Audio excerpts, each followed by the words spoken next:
काय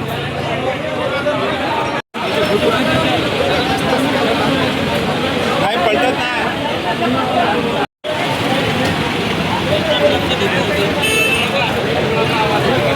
काय काढतंय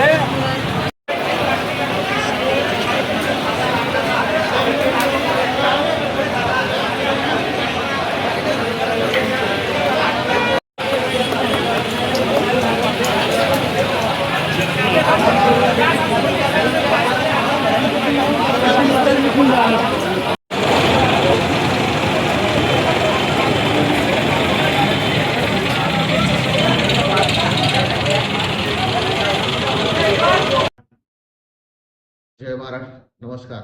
सध्या पावसाळ्यात अवघे 3 आठवडे शिल्लक असताना तालुका स्तरावर डिझेलचा तीव्र तुटवडा निर्माण झाला अशी परिस्थिती लोकांसमोर या ठिकाणी निर्माण झालेली आहे.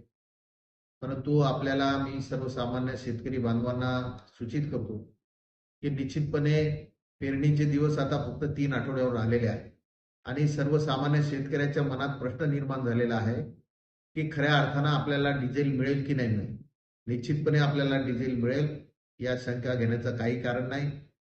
शेतकऱ्याच्या शेतीची मशागत, वखरणी, ट्रॅक्टरद्वारे नांगरणी तसेच पेरणीपूर्वी कामासाठी मोठ्या प्रमाणावर डिझेलची आवश्यकता भासते याची जाणीव आम्हाला सर्वसामान्य लोकांना आहे आणि जी काही खोळंबलेली परिस्थिती आहे त्याच्यामध्ये चिंता करण्याचं काही कारण नाही.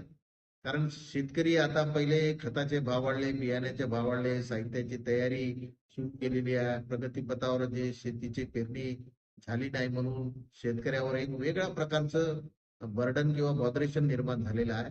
काळजी करू नका. निश्चितपणे आम्ही आपल्या सर्वांच्या आशीर्वादानं खासदार म्हणून किंवा जे काही लोकप्रतिनिधी म्हणून निवडून दिलेला आहे त्याची काळजी आम्ही या ठिकाणी घेणार आहोत आणि आपल्या सर्वसामान्य शेतकऱ्यांना वेळेवर डिझेल मिळेल याच्यामध्ये तीळ मात्र शंका नाही.